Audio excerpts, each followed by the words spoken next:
That was one heck of a final challenge that we had last night. And obviously you all can tell we're to the point now where these Trini Mail host videos, these are, you know, in the moment, not like the ones that I recorded months and months and months ago that were uploaded like, I don't know what, 2 days into the game or something like that. So anyway, we are down to our final two. We have Juliet Michelle and Dave Miguel.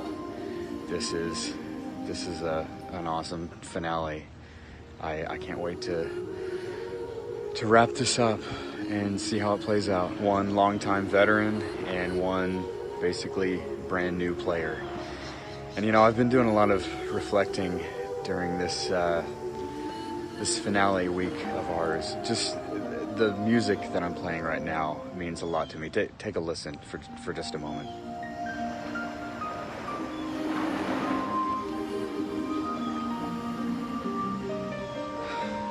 I imagine that even the most die-hard, hardcore Survivor fans might not recognize that particular track. It's been used on The Real Show one time, and one time only.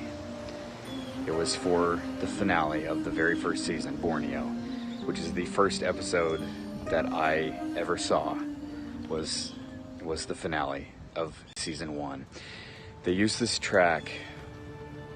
This was back when they used to do kind of a montage of the final two walking to final tribal council, and they would have segments of each jury member kind of sharing their thoughts as they were getting ready for the final tribal council. And this track, it means a lot to me personally, because I remember back when it was after my wreck, the day after the finale. The finale was Thursday, August 24th, 2000.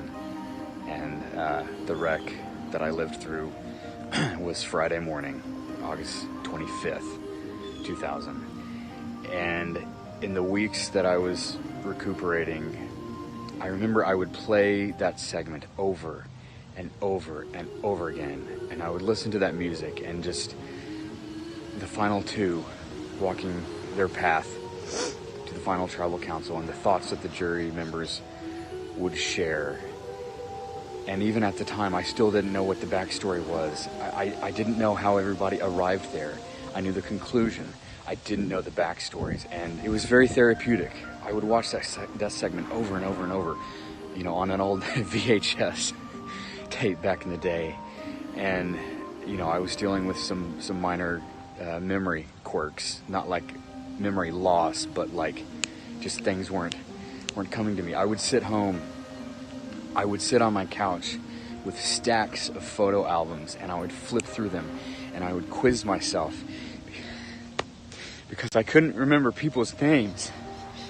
And I mean, I could remember them, but they wouldn't come fast enough. It's like all the info was in there, but it wouldn't come out.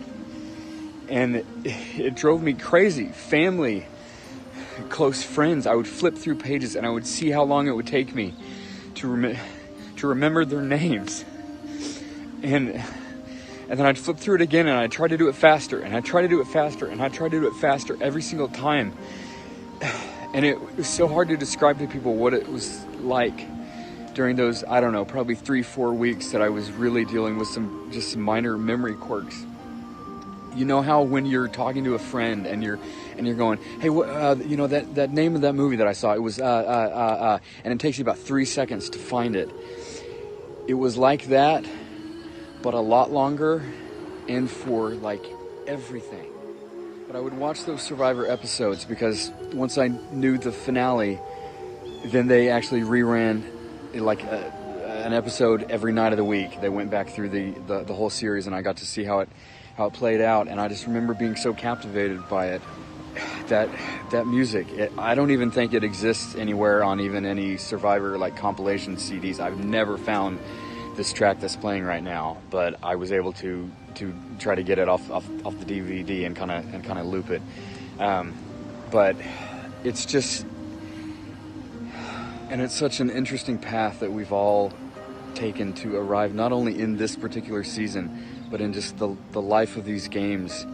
as a whole.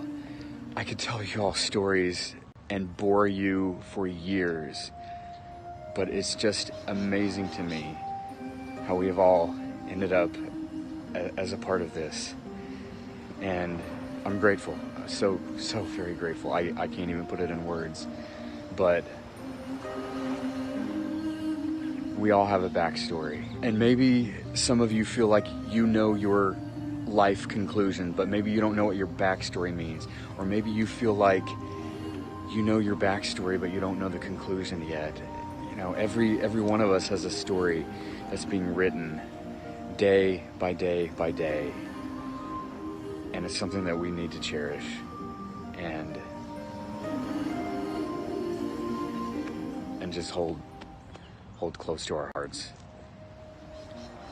We all began this as strangers, and here we are 10 years later. But I'm excited for Final Tribal Council this Sunday, and I'm very excited that you're all a part of All Stars 3.